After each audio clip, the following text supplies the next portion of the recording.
एक दिन बहुत सर्दी थी। जब मैं डॉक्टर के पास होकर वापस आई तो डॉक्टर ने मुझे ऐसी खबर सुनाई थी जिसे सुनकर मैं सदमे में खड़ी थी, क्योंकि डॉक्टर ने बताया था कि मैं प्रेग्नेंट हूँ। अपने रिपोर्ट के हाथ में लिए हुए वह कदमों से ही घर में दाखिल हुई तो चाची ने मेरी ऐसी हालत देखकर मुझे जल्दी से चाय बनाकर दी। शायद तुम्हें ठंडी लग रही हो, मगर मैं चाय को हाथ तक नहीं लगाया और चाची के कंधे पर सर रखकर रोने लगी। वह घबरा गई थी और बार बार मुझसे पूछने लगी, क्या हुआ पूजा, खैरियत तो है ना? मगर जैसे जैसे वह पूछ रही थी मेरा रोना बढ़ता जा रहा था और फिर मैं रोकर सो गई तो चाची ने मुझे चारपाई पर लेटा दिया और सोने के बाद मैं वहाँ सो गई। थोड़ी देर में मेरी आँख लग गई और जब रात को आँख खुली तो चाची ने बताया, आज चाचू घर वापस नहीं आएंगे, उनकी नाइट ड्यूटी है। तो तू खाकर मैं फिर से लेट गई। जब वह मेरे लिए एक गिलास दूध लाकर मुझे ज़बरदस्ती पिला दिया था। दूध पीकर मैं फिर से रोने लगी तो वह बोली, आखिर क्या परेशानी है मेरी बच्ची, मुझे बताओ, मैं तुम्हारे साथ हूँ। जो भी बात है खुलकर बताओ बेटी। मैं कुछ देर सोचती रही, पहले सोचा कि ना बताऊं, लेकिन यह बात छुपाने वाली नहीं थी। मैंने चाची को बताया कि मैं प्रेग्नेंट हूँ। यह सुनकर उनके होश उड़ गए और मेरा पूरा चेहरा फिर से आंसुओं से भर चुका था। पूजा, यह क्या कह रही हो? कब हुआ यह सब? तो किसी को पसंद करते हैं क्या? अब चाची मुझसे बहुत सवाल करने लगी। मैंने कहा, नहीं। फिर बताओ कैसे हुआ यह सब? तूने मुझे क्यों नहीं बताया? बोल, वरना मेरे दिल की धड़कन बंद हो जाएगी। मैंने धीरे धीरे बोलना शुरू किया। उस दिन जानती है, जब मैं अंजुम के घर गई थी तो वापस आने पर रात खो गई। चाची ने जल्दी से सर हिलाया और मुझे बात जारी रखने को बोला। तो गली में अकेली वापस आ रही थी जब एक आदमी ने अंधेरे में मेरा मुंह बंद कर दिया और मुझे एक खाली फ्लैट में लेकर जाके मेरे साथ जुर्म किया। कल मैं डॉक्टर के पास गई तो उसने बताया मैं प्रेग्नेंट हूँ। यह कहकर मैं फूट फूट कर रोने लगी और चाची गुमसुम से मेरी बात सुन रही थी। जब मैंने बात खत्म की तो उनकी भी आंखों से आंसू बहने लगे। वह पूरी रात हम दोनों जागे रहे। चाची बार बार मेरा माथा चूमती और मुझे हिम्मत देती। मैं भी किसी बेजान चीज की तरह दीवार से टीके लगाई बैठी थी। मैंने जितना बताया चाची ने वह सुन लिया। उसके अलावा वह एक शब्द तक मुझसे ना पूछी और ना ही कुछ बोली।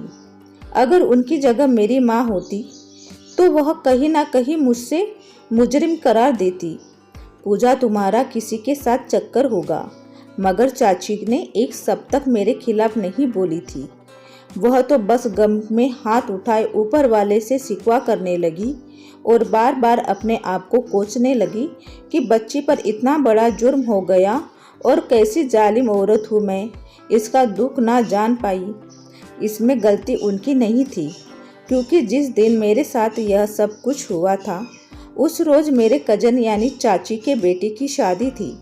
शादी के बाद जब मैं उसे घर पर छोड़ने गई तो क्योंकि वह अकेली बहुत डरती हुई थी, उसका भाई भी शहर में नहीं था, लेकिन मैं अपने आप को बहुत बहादुर और झांसी की रानी समझती थी। मुझे कभी डर नहीं लगता था। यहाँ तक कि चाचा चाची ने भी मुझे कभी रात को जाने के डर से घर के बाहर जाने से नहीं रोका, क्योंकि मुझे हिम्मत कूट कूट कर भरी हुई थी। मैं अंजुम को छोड़कर वापस आई तो सारे डर और दहशत ने मिलकर मुझ में बेबस कर दिया और मैं ऐसी टूटी कि अब तक नहीं संभल पाई। सुबह तक मैं उसी जगह पर लेटकर रही और उठकर हिम्मत के मुंह धोया और फिर घर चली आई। हमारे घर का पीछे का दरवाज़ा हमेशा खुला रहता था, उसे कोई भी ताला नहीं लगाता था। तो मैं वहाँ के अंदर दाखिल हुई, क्योंकि वह शादी वाला घर था और मेहमान बहुत ज़्यादा थे, इसलिए किसी को भी मेरा ख्याल नहीं आया। मैं सीधा छप्पर पर बने तो स्टोर रूम में चली गई और अपना हुलिया ठीक किया। यही मेरी हिम्मत बहादुरी थी। इतना सब कुछ हो जाने के बावजूद मैं पूरे होशों में खड़ी खुद को नॉर्मल करने की कोशिश कर रही थी। अब जो हो चुका था मैं उसे वापस नहीं ला सकती थी, इसलिए बेहतर यही था या तो उसे बर्दाश्त कर लूं या फिर सबको बताकर अपना तमाशा बना लूं। हमारे मोहल्ले में पहले भी ऐसा हुआ था। एक लड़की के साथ किसी ने ज़बरदस्ती की और सब लोगों को मालूम हो गया, क्योंकि वह लड़की मेरी तरह बहादुर नहीं थी। उसके रोने की सबको खबर कर दी, जिसका नतीजा यह निकला पूरे मोहल्लों ने उस लड़की को घर वालों को थू थू की और उसके बाद लड़की का ना शादी हुई ना ही उसके दोनों बहनों के लिए रिश्ते कई हुए। फिर आखिर मजबूर होकर एक रात यह इलाका छोड़ गए। यही बात मेरे जहन में आते ही मैंने खुद को संभाल लिया। अगली रोज़ मेहमान चले गए, लेकिन चाची को मैंने कुछ भी नहीं बताया। फिलहाल मैं उनकी खुशियों को दुख में नहीं बदल सकती थी। अभी नई नवेली बहू लेकर आई थी, तो कैसे मैं उनको रंग में भंग डालती। तो चुपचाप इस गम को कड़वे घूंट में ही तरह पी गई। अब मैं बहुत चुप रहती थी। चाची को भी शायद इसलिए महसूस नहीं हुआ था, क्योंकि अब वहाँ नेहा भी आ गई थी, तो उसने बातें वगैरह करती रही। मेरे लिए यह अच्छा था। मैं नहीं चाहती थी कोई मेरे साथ हमदर्दी करे या मेरे बारे में कोई बात करे। शायद सारी उम्र ऐसे ही निकल जाती, मगर मेरी तबीयत खराब ना होती। मैं डॉक्टर के पास कभी ना जाती, लेकिन मम्मी ने ज़बरदस्ती मुझे भेजा कि जाओ, जाकर चेकअप करवाओ, कहीं अंदर ही अंदर कोई बुखार ना हो। मैंने उन्हें लाख मना किया, मगर वह खुद चादर ओढ़कर मेरे साथ चलने को तैयार थी, जिस पर ना चाहते हुए भी मुझे हाँ करना पड़ा। अच्छा ठीक है, एक बार नेहा और भाई को जाने देते हैं, फिर मैं चली जाऊंगी। मेरा यही ख्याल था कि अगर कोई बात खुले तो भाई या नेहा के घर पर ना हो। और कल यह लोग घूमने जा रहे हैं। उनके घर से निकलते ही मैं भी डॉक्टर के पास चली गई, लेकिन आगे डॉक्टर ने जो दिल दहला देने वाली खबर सुनाई, उसे सुनकर यही लगा अब मैं कभी चाची के सामने सर उठा नहीं सकूंगी, क्योंकि वह मेरी माँ नहीं है। अगर माँ होती तो शायद मेरी हालत को समझती, मुझे बुरा भला कहने लगती, लेकिन मैं गलत थी। उन्होंने तो उफ तक ना कहा था। उस वक्त मुझे खुद पर बहुत शर्मिंदगी हुई कि पूरी ज़िंदगी मैं इस चाची की मोहब्बत तले गुजार दी और आज तक मैं उन्हें समझ ही नहीं पाई। बचपन में मेरे माँ बाप भी मुझे रखने से इनकार कर दिए, तो यही वह नेक औरत थी जो आगे बढ़ी और मुझे अपने गोद में भर लिया। हमारा खानदान कोई गरीब घराने का ताल्लुक नहीं रखता था, बल्कि सब लोग पढ़े लिखे और अच्छे पोजीशन पर थे। मेरे पापा डॉक्टर थे। वह पढ़ लिख कर बहुत बड़े बने, मगर अपनी सोच कभी बदल ना सके। हम लोग 5 बहनें ही थे। पापा को बेटे की बहुत ख्वाहिश थी, लेकिन उनकी बदकिस्मती या किस्मत, जो ऊपर वाले ने उन्हें बेटे से नहीं मिलवाया। इस बात का गुस्सा वह मेरी माँ पर भी निकाल नहीं सकते थे, क्योंकि उनकी शादी लव मैरिज शादी हुई थी। मेरी माँ और मेरे पापा दोनों मेडिकल के स्टूडेंट्स रहे हैं, साथ पढ़ते थे। वैसे एक दूसरे की मोहब्बत में गिरफ्तार होकर शादी जैसे पवित्र बंधन में बंध गए। पापा बहुत पढ़े लिखे थे, लेकिन उनकी जाहिलता उन्हें ले डूबी। जब पहली बेटी की पैदाइश हुई तो उस पर सभी ने खुशी का इजहार किया, और पता भी था वैसे भी सारी खुशियाँ सिर्फ बड़े बच्चों को ही मुकद्दर ठहरती है। हम छोटों को तो कचरे में ही फेंक देते हैं। पहले के बाद दूसरी पर कम खुशी हुई। मेरी माँ भी पापा के रंग में इस कदर ढल चुकी थी कि वह दिन कहते तो माँ रात को दिन बोल देती। अगर पापा खुश होते तो वह भी खुश होती। अगर पापा के सिर में दर्द होता तो माँ को बुखार आ जाता। उन दोनों की मोहब्बत एक मिसाल थी, मगर औलाद के नतीजे में वह मार खा गए। इसी तरह दूसरी तीसरी बेटी और फिर चौथी बेटी तक फौलादी पापा खुद कहते थे कि डॉक्टर होने के बावजूद वह अपनी बीवी को कोई ऐसी दवा नहीं दे सकते जो लड़का पैदा करे। आखिर कोशिश के नतीजे में मेरा जन्म हुआ। पापा ने तो मुझे देखा भी नहीं था और चाची जी से कहा, अगर तुम यह लड़की लेना चाहती हो तो मैं खुशी से देने के लिए तैयार हूँ। चाची को क्या चाहिए था? उनका सिर्फ एक ही बेटा था जो उस वक्त 7 साल का था, रोहित। रोहित के बाद वह माँ नहीं बन सकती थी। उन्हें बेटी से बहुत ज़्यादा ख्वाहिश थी। अगर वह मेरे जरिए पूरी हो सकती थी तो वह हाँ क्यों ना करती। उन्होंने खुशी से मुझे बेटी मान लिया और मैंने उन्हें माँ समझकर भी चाची बुलाती थी। बचपन से ही मेरे होश संभलते ही उन्होंने यह बात मुझे बता दी थी कि उसके असली माँ बाप कौन हैं। तभी से मैं उन्हें चाची कहना शुरू कर दिया, क्योंकि मुझे उम्मीद थी कि एक रोज़ मैं अपने माँ बाप के पास वापस चली जाऊंगी। लेकिन मैं गलत थी। चाची ने मुझे हमेशा प्यार दिया से बढ़कर मुझे संभाला, लेकिन मेरे अंदर की उम्मीद हमेशा बाकी रही। लेकिन यह उम्मीद उस वक्त टूटी जब मैं डॉक्टर की दी हुई और रिपोर्ट सबसे पहले जाकर मैंने अपने असली माँ को दिखाई। मैं उनसे बात कर ली थी, लेकिन वह बात एक माँ बेटी जैसी नहीं थी, बल्कि उसमें एक झिझक थी। मैं अपना दुख अपनी माँ को सबसे पहले बताना चाहती थी, तो सीधा उनकी तरफ चली गई। वह गई तो मम्मी और पापा दोनों तैयार जाने के लिए। मेरी बहन मुझे अपनी बहन समझती थी। मेरे माँ पापा मुझसे कोई रिश्ता रखना गुनाह समझते थे। मैंने कहा, माँ मुझे कुछ बताना था। उस वक्त मैं रो रही थी, जबकि पापा कमरे से बाहर चले गए। माँ को भी जल्दी थी जाने की। वह बोली, क्या हुआ पूजा, ऐसे अचानक तुम्हारी चाची नहीं आई? मैंने फिर से कहा, यह रिपोर्ट। लेकिन ठीक उसी वक्त बाहर गाड़ी का हॉर्न बजने लगा और फिर माँ मेरे गाल पर हाथ रखकर चली गई। मेरी बहरी दोनों बहनों की शादियाँ हो चुकी थी। तीसरे नंबर वाली आई और मुझसे गले मिले और फिर पूछा, क्या हुआ, क्या परेशानी है तुम्हें? लेकिन जिसकी माँ हमदर्द नहीं हो सकती, बहनें क्या खाक होंगी? यही सोचकर मैं वहाँ से चली आई और चाची को सब कुछ बता दिया। उस रात के बाद वह औरत मेरे लिए चाची नहीं रही, बल्कि मम्मी बन गई।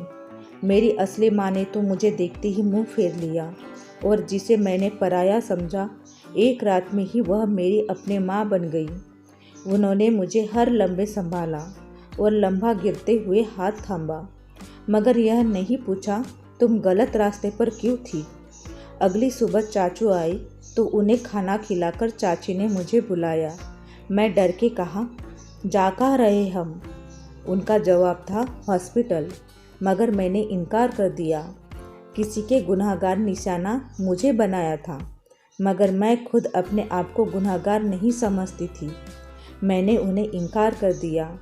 मेरे इनकार पर वह एकदम से बेबस हो गए और मुझे समझाने की कोशिश करने लगी, मगर मेरा इनकार का इनकार ही रह गया था। उसी वक्त उन्हें कुछ याद आया और वह जल्दी से फ़ोन की बेल बजी। हेलो सरिता, मैं बोल रही हूँ। तुमने अपने बेटे के लिए रिश्ता भेजा था ना, पुजाने के लिए? हाँ, तुमने कहीं और तो नहीं कर लिया वह रिश्ता? अच्छा, मैं शाम को तुम्हारे घर आऊँगी। एक तरफा फ़ोन पर हुई बातों से मैं बखूबी अंदाज़ा लगा सकती थी कि क्या बात की जा रही है।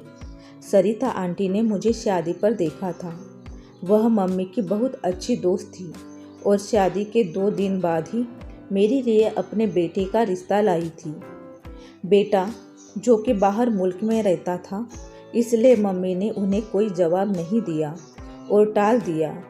वैसे भी वह अभी मेरी शादी करने के मूड में नहीं थी, लेकिन इस वक्त इस रिश्ते का याद आना मैं सब कुछ समझ गई थी। मम्मी प्लीज़ मुझे शादी नहीं करनी है। मम्मी मुझे समझने नहीं लगी कि पूजा, मैं जानती हूँ सरिता मुझ पर यकीन है, वह बंदी मेरा मान रख लेगी। और बेटा अगर तुम अबॉर्शन नहीं करवाना चाहती तो हम कैसे इन सब हालात से निपटा सकते हैं। इसलिए बेहतर है कि तुम्हारी शादी कर दी जाए। मुझे शादी नहीं करनी। आधे घंटे के बहस के बाद वह तंग आ गई और गुस्से से बोली कि शादी तुम्हें करनी ही होगी। मैं अपनी बेटी के लिए गलत अल्फाजों में ताने बर्दाश्त नहीं कर पाऊंगी, और इल्ज़ाम भी वह जिसमें तुम शामिल ही नहीं हो। उस वक्त मुझे खुद पर गर्व महसूस हुआ कि कैसे एक औरत को मेरी माँ चुना गया है। उनके डांटने पर मैं खामोश हो गई और हाँ कर दी। शाम को वह सरिता आंटी के घर गई तो 2 घंटे बाद वापस आई, और जब वह वापस आई तो उनके चेहरे पर एक चमक थी। मैं चुपचाप कमरे में ही बैठी रही। जब वह खुद ही आकर मुझे बताने लगी, मैं सरिता से बात की है, उसे तमाम हकीकत बता दी, और जानती हो उसे कोई ऐतराज़ भी नहीं है। उसने वादा किया है कि यह राज की भनक किसी को भी नहीं लगने देगी और बेटियों के साथ तुम्हें रखेगी। यह बात उसके बेटे को नहीं बताएगी क्योंकि वह तो हफ्ते बाद वापस लंदन चला जाएगा। तुम यहीं पर रहोगी। इस तरह से इस बच्चे को भी बाप का नाम मिल जाएगा। मम्मी की बातें सुनकर मेरा दिमाग बिल्कुल खाली होता जा रहा था। भला वह अनजान औरत मुझ पर क्यों रहम करना को तैयार है। यह बात मैंने मम्मी से पूछा तो वह सरिता आंटी को दुआएं देते हुए कहने लगी, बेटी होते हैं ऐसे दोस्त जो भी दोस्ती के लिए सब कुछ कुर्बान कर देते हैं। वह नेक औरत भी उन लोगों में से एक है। देखना वह तुम्हें कोई गम नहीं होने देगी। बस तुम मेरी बेटी अपना ख्याल रखना। कभी यह बात भूलकर भी किसी को मत बताना। जब चाचू को यह बात पता चली तो उन्होंने मना किया कि अभी तो रोहित की शादी हुई है और तुम हफ्ते में ही अंदर पूजा की भी शादी करवाना चाहती हो। खानदान वाले क्या कहेंगे। मम्मी को खानदान का कोई परवाह नहीं थी, उन्हें बस मेरी परवाह थी, और उसके लिए सबसे ज़्यादा ज़रूरी चाचू इजाज़त थी। ना चाहते हुए भी उन्हें चाचू को सब कुछ बताना पड़ा, और यह सब बात चाचू को पता चली तो मुझे बहुत शर्मिंदगी महसूस होती थी। चाची की बताई हुई हकीकत पर उन्हें चुप्पी रखनी पड़ी। चाची ने मेरे पापा को भी बस बता दिया कि वह मेरी शादी कर रहे हैं। उन्हें डर था अगर उन्होंने भी कोई ऐतराज़ कर दिया तो फिर क्या सबको असली वजह बतानी फिरेगी। मगर उन्हें तो मुझसे कोई मतलब ही नहीं था। उन्होंने बहुत अच्छा कहकर बात खत्म कर दी। चाची ने ही मेरी शादी की पूरी शॉपिंग की और सारा दहेज तैयार किया, जिससे वह बहुत सारे तो वह मेरे बचपन से ही जुड़ती चली आ रही थी। मैं बस गुमसुम से सारे हंगामे देख रही थी। मेरे दिल में ना कोई खुशी ना कोई ख्वाब, बल्कि मैं खुद को ही इस कदर मेला समझ रही थी कि कोई हद ही नहीं। खानदान वालों ने यह बात जरूर उठाई कि अगर पूजा की भी शादी करनी थी तो 1 हफ्ता पहले रोहित के साथ ही उसने भी निपटा देते। अब तो हमें छुट्टियां नहीं मिलती। पहले ही बच्चों के स्कूल से हफ्ते भर की छुट्टी कर चुके हैं, जिस पर माँ ने यह कहा, कोई बात नहीं, बच्चों की पढ़ाई में कोई हर्ज नहीं आनी चाहिए। अगले साल जब सब लोग आएंगे तो मैं उन्हें शानदार पार्टी दूंगी।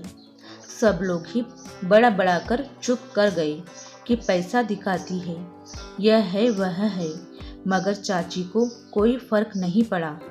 विदाई से पहले वह बात बात पर रोने लगती, मुझे गले से लगाकर कई मिनटों दिलासा देती। जिसे दिल से रिश्ता तय हुआ तभी उन्होंने मुझे डांट कर कहा, पूजा, यह हफ्ता तुम हर गम भुला जाओ और एंजॉय करो। हम माँ बेटी खुशी खुशी एक दूसरे से जुदा होंगे। इन दुखों के बोझ के लिए तो सारी उम्र पड़ी है। मैंने यह बात मान ली, मगर अंदर ही अंदर यह दुख हर वक्त मुझे काट खाने को दौड़ रहा था। आखिर वह दिन भी आ गया जिसके लिए चाची ने इतने अरमान सजाए थे। लेकिन अब मैं विदाई भी हो गई थी। कैसे, ना कोई मेहंदी, ना कोई डांस, सीधा शादी। शादी में सिर्फ मेरे माँ बाप थे और उस वक्त भी मेरे पापा बार बार घड़ी की तरफ ही देख रहे थे। उनका यह रवैया देखकर मैं अंदर ही अंदर रोने लगी और चाचा चाची को ही माँ बाप का दर्जा देकर विदाई हुई। मेरी सास बहुत अच्छी औरत थी। वह आते ही सबसे पहले मेरी नज़र उतारी। उस वक्त उनकी आंखों में आंसू बह रहे थे। बाकी सब ठीक था, लेकिन मेरी शादी पर सास ने बोला था कि पूजा घूंघट में ही रहेगी। समीर यही चाहता है कि उसकी दुल्हन घूंघट में ही रहे। फिर मैरिज हॉल से लेकर घर तक मैं घूंघट में ही रही, क्योंकि सब अपने थे तो किसी को ऐतराज नहीं हुआ। कमरे में भी मुझे साथ ही छोड़कर आई और बगैर कुछ कहे ही मेरा माथा चूमकर वापस चली गई। समीर भी बहुत अच्छे से, वैसे भी एक दिन मैं उन्हें कितना जान सकती थी। उन्होंने मुझे पर्दे या घूंघट के बारे में कुछ नहीं बताया और ना ही कहा कि मैं जल्दी तुम्हें भी लंदन बुला लूँगा। फिलहाल तुम्हारा वीज़ा और बाकी कागजात बनने से कुछ वक्त लगेगा। मेरे लिए यह खबर दुख की नहीं बल्कि खुशी की बात थी कि इस तरह मैं अपने साथ बंधे झूठ को संभालने में कामयाब हो जाऊंगी। मम्मी ने मुझे इतना अच्छे से समझाया था कि मैं अपने तमाम गम और दर्द पीछे छोड़कर समीर की दुल्हन बन बैठी थी। सबसे बड़ा सहारा मुझे मेरे सास का था और मेरे लिए यह खुशी की बात थी कि दूसरे दिन सास मेरे पास आई और बोली, पूजा, जो कुछ भी है वह तुम्हारे और मेरे दरमियान है। बेटा, भूलकर भी किसी के सामने जिक्र ना करना। बाकी सब मैं देख लूँगी। और एक बात, तुम अपने ससुर से भी पर्दा करोगी। मैं कोई गर्म मिजाज की औरत नहीं हूँ, लेकिन तुम्हारे भले के लिए ही कह रही हूँ। उनसे पर्दा करना बाकी तुम्हारी मर्जी, वो तुम मुझे बता सकती हो। मैं अपनी बेटी को भी कभी दुख ही नहीं देख सकती। सास के पर्दे वाली बात तो मुझे अजीब लगी, मगर मैं चुप रही। शायद बहुत सी बातें पर चुप रहना था। वरले पर भी मैंने सास से कहने पर घूंघट ओढ़ रखा और वरले में कुछ हफ्ते बाद ही समीर भी लंदन चले गए। लंदन जाकर भी मैं ही उन्हें फ़ोन करती थी, वह मुझे कभी फ़ोन नहीं करते थे।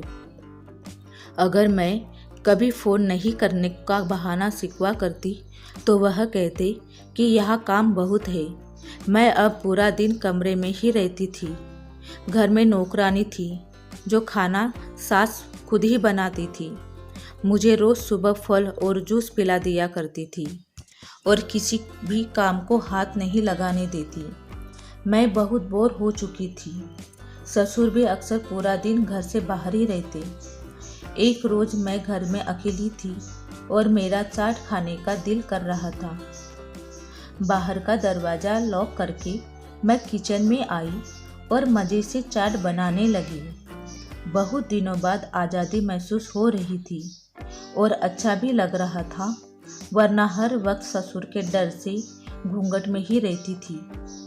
मैं चाट बनाकर जैसी ही मुड़ी, किचन के दरवाजे पर ससुर अभी अभी ही आए थे और मुझे हैरत से देखने लगे। वह शायद पानी मांग रहे थे। मैंने जल्दी से दुपट्टा उठाया और उन्हें पानी का ग्लास थमाया, मगर वह गुमसुम खड़े बस मुझे ही देखते जा रहे थे। मेरे जल्दी से घूंघट ओढ़ने पर वह बोले, रहने दो, अब क्या फ़ायदा। तुम्हारी सास मुझसे जो छुपाना चाह रही थी, मैंने वह देख लिया है। शायद मेरी सास सही कह रही थी जो मुझे पर्दा करने को बोल रही थी, क्योंकि मेरी वजह से वापस आई ससुर की जान चली गई थी। हाँ, उन्हें सदमा पहुंचा था। जब सास वापस आई तो ससुर चारपाई पर लेटे सीना मसल रहे थे। फटाफट अस्पताल ले जाया गया। डॉक्टर अंदर उनका इलाज कर रहे थे। जब मैंने सास को सब कुछ बता दिया कि ससुर ने मेरी शक्ल देख ली है, तो वह बेचारी मुझे क्या कहती, बस मेरे सर पर हाथ फेरकर फिर से दुआ देने लगी। कुछ देर बाद डॉक्टर ने बताया कि मरीज की हालत बहुत ही नाजुक है। वह आखिरी स्टेज पर है। जिसका मिलना है मिल सकता है। आपके मरीज को बहुत गहरा सदमा पहुंचा है, इसलिए उनके पास बहुत कम वक्त बचा है। सास जल्दी से कमरे में गई और 5 मिनट बाद मुझे अपने साथ उस कमरे में ले गई। ससुर जैसे ही मेरे इंतजार में बैठे थे, सास को देखकर बोले, सरिता, मैं बोझ अपने सीने पर लेकर नहीं जाना चाहता। अगर तुम इजाज़त दो तो क्या मैं बहू को बता दूं? सास ने रोते हुए हाँ कहा। ससुर फिर मेरे सामने अपने दोनों हाथ जोड़कर बोले, बेटी, तुम्हें पता है तुम्हारे साथ किसने ये पाप किया है? हम दोनों ने माँ बाप के किरदार को खूबखूब निभाया। हैरत से उनकी बात सुन रही थी। भला इस सब में मेरा क्या ताल्लुक? आप क्या कहना चाह रहे हैं? आखिरकार मैंने पूछ ही लिया। बेटा, क्या तुम्हें याद है तुम्हारे साथ वह जुर्म किसने किया था? अब इस बात पर मैं चौंक कर सास को देखी तो वह सर झुका ली। नहीं, मेरे नहीं बोलने पर वह बहुत शर्मिंदा हुई। तुम्हारे साथ हुए जुर्म मेरे बेटे ने किया था, समीर ने, जो कि अब तुम्हारा पति है। आसमान टूटना क्या होता है मुझे उस वक्त मालूम हुआ था। कयामत कैसे आती है यह भी मुझे इससे लंबे मालूम हुआ था। मैं शौक में आलम में ससुर को देखती ही रह गई। जब वह आखिरी हिचकी लेकर अपने तमाम बोझ से आज़ाद हो गए, उनके कफन दफन के बाद जब कुछ ठीक हो गया तो सास खुद ही मेरे कमरे में चली आई। जो बात मैं उनसे पूछना चाह रही थी उसे भी बताने की इतनी ही बेचैनी भी मेरी सास की थी। वह बगैर डर के वह बोलने लगी कि उस दिन जो बात तुम्हारे ससुर अधूरी छोड़ गए थे, आज वह बात मैं पूरी करने आई हूँ। मेरा बेटा बचपन से ही इंग्लिश स्कूलों में पढ़ा है, जिससे उसका ज़बान के साथ साथ सोच भी अंग्रेजी वालों हो गई है। उसके लंदन में शादी कर रखी है। जब वह यहाँ वापस आया तो मैं नहीं जानती तुम उसे कहाँ मिली। उस दिन वह नशे में चूर होकर घर से निकला था और फिर तुम्हारे साथ ज़बरदस्ती करने के बाद वह उसी नशे के हालत में घर वापस आया। हम दोनों की उसके लिए जाग रहे थे, मगर घर आते ही वह बेहोश हो गया। लेकिन नशे की हालत में वह तुम्हारी ही बातें कर रहा था। उस वक्त उसे होश में लाने के लिए डॉक्टर को बुलाया, जिसकी वजह से वह होश में आ गया। तो मैंने उसकी वजह पूछी और जवाब में उसने बताया, वह लड़की कहाँ पड़ी है।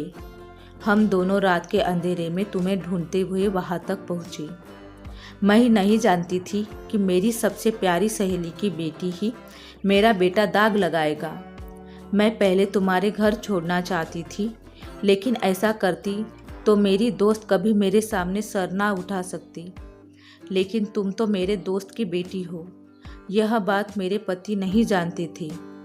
बाकी एक नॉर्मल अंदाज में मैंने तुम्हारे लिए रिश्ता भेजा और बेटे को भी नहीं बताया कि तुम वही लड़की हो। उसे कौन सा आना था, तभी मैं तुम्हें ससुर से पर्दा करने को बोलती थी। अब यहाँ रहना या ना रहना तुम्हारा फैसला है, लेकिन यह बात ध्यान में रखना, मेरे बेटा कभी वापस नहीं आएगा। यह रहकर अपनी ज़िंदगी शुरू करो, बजाय उसके इंतज़ार करने के। मैं बस खामोशी से सास की बातें सुन रही थी और फिर जाकर चाची को सब बताने की बजाय मैंने चुप रहना कबूल किया। अगर ऐसा ना करती तो मोहल्ले वाले मुझे कबूल ना करते। अब मेरा पति वापस आए या ना आए मुझे कोई फर्क नहीं पड़ता, लेकिन मेरा एक बहुत प्यारा बेटा है जिसकी परवरिश में मैं ऐसी करूँगी जो लड़कियों की इज्जत करना जानता हो। तो दोस्तों, क्या कहना है आपको इस कहानी के बारे में? तो आपको मुझे कमेंट बॉक्स में ज़रूर बताइए। और आपको यह स्टोरी अच्छी लगी तो प्लीज़ एक लाइक ज़रूर करें और चैनल पर नए हो तो सब्सक्राइब करना ना भूलें।